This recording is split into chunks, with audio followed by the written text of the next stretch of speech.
Weighted voting. In a corporate shareholders meeting, each shareholder's vote counts proportional to the amount of shares they own. An individual with 1 share gets the equivalent of 1 vote, while someone with 100 shares gets the equivalent of 100 votes. This is called weighted voting, where each vote has some weighted attached to it. Weighted voting is sometimes used to vote on candidates, but more commonly to decide yes or no on a proposal, sometimes called a motion. Weighted voting is applicable in corporate settings, as well as decision-making in parliamentary governments and voting in the United Nations Security Council. In weighted voting, we are most often interested in the power each voter has in influencing the outcome. Beginnings. We'll begin with some basic vocabulary for weighted voting systems. Vocabulary for weighted voting. Each individual or entity casting a vote is called a player in the election. They're often notated as P sub 1, P sub 2, P sub 3, and so on, P sub n, where n is the total number of voters. Each player is given a weight, which usually represents how many votes they get. The quota is the minimum weight needed for the votes or weight needed for the proposal to be approved. A weighted voting system will often be represented in shorthand form Q, W sub 1, W sub 2, W sub 3, and so on, W sub n. In this form, Q is the quota, W sub 1 is the weight for player 1, and so on. Example 1. In a small company, there are 4 shareholders. Mr. Smith has 30% ownership stake in the company. Mr. Garcia has a 25% stake. Mrs. Hughes has a 25% stake. And Mrs. Lee has a 20% stake. They are trying to decide whether to open a new location. The company bylaws state that more than 50% of the ownership has to approve any decision like this. This could be represented by the weighted voting system: 51, 30, 25, 25, 20. Here, we have treated the percentage ownership as votes, so Mr. Smith gets the equivalent of 30 votes, having a 30% ownership stake. Since more than 50% is required to approve the decision, the quota is 51, the smallest whole number over 50. In order to have a meaningful weighted voting system, it is necessary to put some limits on the quota. Limits on the quota. The quota must be more than half the total number of votes. The quota can't be larger than the total number of votes. Why? Consider the voting system. Q, 3, 2, 1. Here, there are 6 total votes. If the quota was set at only 3, then player 1 could vote yes. Players 2 and 3 could vote no, and both would reach quota, which doesn't lead to a decision being made. In order for only one decision to reach quota at a time, the quota must be at least half the total number of votes. If the quota was set to 7, then no group of voters could ever reach quota and no decision can be made. So it doesn't make sense for the quota to be larger than the total number of voters. Try it now 1. In a committee, there are 4 representatives from the management and 3 representatives from the workers' union. For a proposal to pass, 4 of the members must support it, including at least 1 member of the union. Find a voting system that can represent this situation. A look at power. Consider the voting system: 10, 11, 3, 2. Notice that in this system, player 1 can reach quota without the support of any other player. When this happens, we say that player 1 is a dictator. Dictator. A player will be a dictator if their weight is equal to or greater than the quota. The dictator can also block any proposal from passing. The other players cannot reach quota without the dictator. In the voting system, 8, 6, 3, 2, no player is a dictator. However, in this system, the quota can only be reached if player 1 is in the support of the proposal. Player 2 and 3 cannot reach quota without player 1's support. In this case, player 1 is said to have veto power. Notice that player 1 is not a dictator. since player 1 would still need player 2 or 3 support to reach quota. Veto power. A player has veto power if their support is necessary for the quota to be reached. It is possible for more than one player to have veto power or for no player to have veto power. When the system 10, 7, 6, 2, player 3 is said to be a dummy, meaning they have no influence in the outcome. The only way the quota can be met is with the support of both players 1 and 2, both of which would have veto power here. The vote of player 3 cannot affect the outcome. Dummy. A player is a dummy if their vote is never essential for a group to reach quota. Example 2.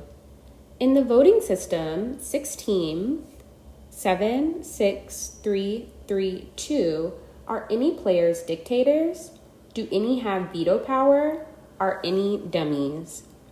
No player can reach quota alone, so there are no dictators. Without player 1, the rest of players' weights add to 14, which doesn't reach quota, so player 1 has veto power.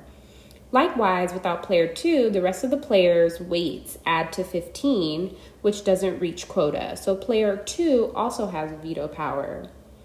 Since player 1 and 2 can reach quota with either player 3 or player 4 support, neither player 3 or player 4 have veto power. However, they cannot reach quota with player 5's support alone, so player 5 has no influence on the outcome and is a dummy. Try it now too.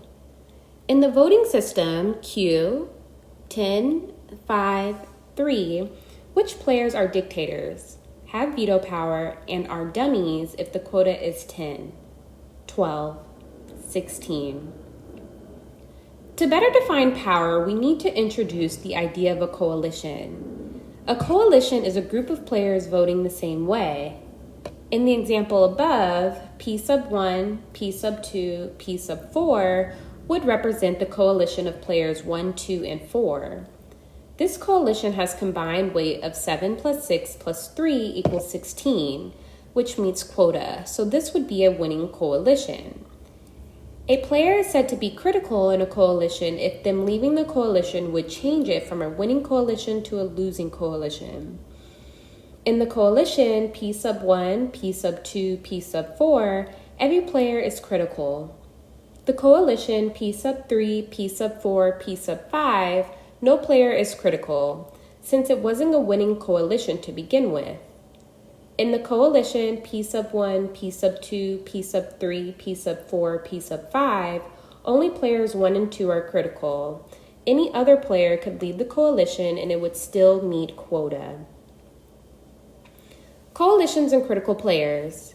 A coalition is any group of players voting the same way. A coalition is a winning coalition if the coalition has enough weight to meet quota. A player is critical in a coalition if them leaving the coalition would change it from a winning coalition to a losing coalition. Example 3. In the Scottish Parliament in 2009, there were 5 political parties, 47 representatives for the Scottish National Party, 46 for the Labour Party, 17 for the Conservative Party, 16 for Liberal Democrats, and 2 for the Scottish Green Party. Typically, all representatives from a party vote as a block, so the parliament can be treated like the weighted voting system. 65, 47, 46, 17, 16, 2. Consider the coalition P sub 1, P sub 3, P sub 4.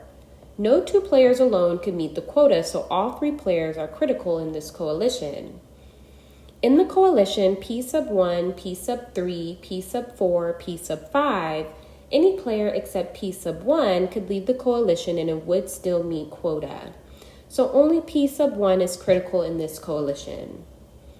Notice that a player with veto power will be critical in every winning coalition, since removing their support would prevent a proposal from passing. Likewise, a dummy will never be critical, since their support will never change a losing coalition to a winning one. Dictators, veto, and dummies, and critical players. A player is a dictator if the single-player coalition containing them is a winning coalition. A player has veto power if they are critical in every winning coalition. A player is a dummy if they are not critical in any winning coalition. Calculating power, the Banzhaf Power Index. The Banzhaf Power Index was originally created in 1946 by Lionel Penrose, but was reintroduced by John Banzhaf in 1965.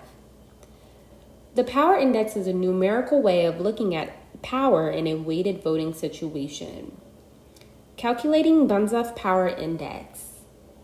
To calculate the Banzhaf Power Index, 1. List all winning coalitions. 2. In each coalition, identify the players who are critical. 3. Count up how many times each player is critical. 4. Convert these counts to fractions or decimals by dividing by the total times any player is critical. Example 4. Find the Banzhaf Power Index for the voting system. 8, 6, 3, 2. We start by listing all winning coalitions. If you aren't sure how to do this, you can list all coalitions, then eliminate the non-winning coalitions. No player is a dictator, so we'll only consider 2 and 3 player coalitions. P sub 1, P sub 2, total weight 9 meets quota. P sub 1, P sub 3, total weight 8 meets quota. P sub 2, P sub 3, total weight 5 does not meet quota. P sub 1, P sub 2, P sub 3, total weight 11 meets quota. Next, we determine which players are critical in each winning coalition. In the winning 2-player coalitions, both players are critical since no player can meet quota alone. Underlining the critical players to make it easier to count.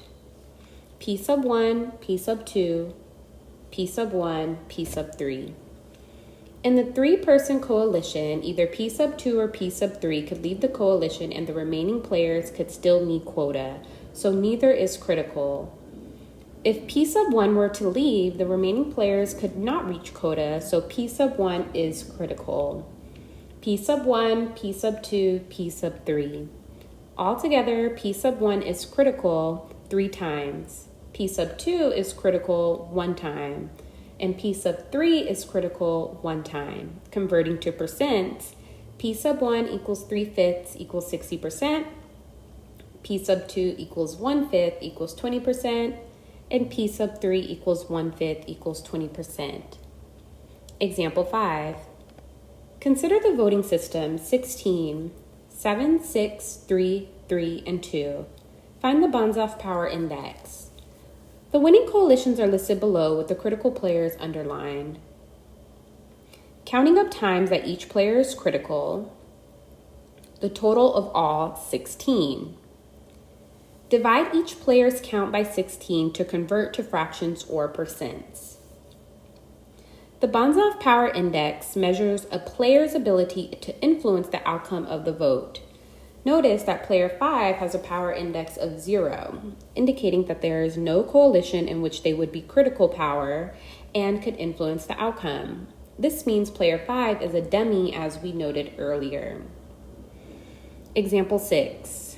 Revisiting the Scottish Parliament with voting system 65, 47, 46, 17, 16, and 2. The winning coalitions are listed with the critical players underlined. Counting up times that each player is critical. Interestingly, even though the Liberal Democrats Party has only 1 less representative than the Conservative Party and 14 more than the Scottish Green Party, their Banzhaf Power Index is the same as the Scottish Green Party's. In parliamentary governments, forming coalitions is an essential part of getting results, and a party's ability to help a coalition reach quota defines its influence. Try it now. Find the Banzhaf Power Index for weighted voting system 36, 20, 17, 16, and 3. Example 7. Banzhaf used this index to argue that the weighted voting system used in the Nassau County Board of Supervisors in New York was unfair. The county was divided up into 6 districts, each getting voting weight proportional to the population in the district. As shown below, calculate the power index for each district. Translate it into a weighted voting system, assuming a simple majority is needed for a proposal to pass. Listing the winning coalitions and marking critical players. There are a lot of them. Counting up how many times each player is critical. It turns out that the 3 smaller districts are dummies. Any winning coalition requires 2 of the larger districts. The weighted voting system that Americans are most familiar with is the Electoral College system used to elect the president. In the Electoral College, states are given a number of votes equal to the number of their congressional representatives, House plus Senate. Most states give all of their electoral votes to the candidate that wins a majority in their state, turning the Electoral College into a weighted voting system, in which the states are the players. As I'm sure you can imagine, there are billions of possible winning coalitions, so the power index for the Electoral College has to be computed by a computer using approximation techniques. Calculating the Shapley-Shubik Power Index. The Shapley-Shubik Power Index was introduced in 1954 by economists Lloyd Shapley and Martin Shubik, and provides a different approach for calculating power. In situations like political alliances, the order in which players join an alliance could be considered the most important consideration. In particular, if a proposal is introduced, the player that joins the coalition and allows it to reach quota might be considered the most essential. The Shapley-Shubik Power Index counts how likely a player is to be pivotal.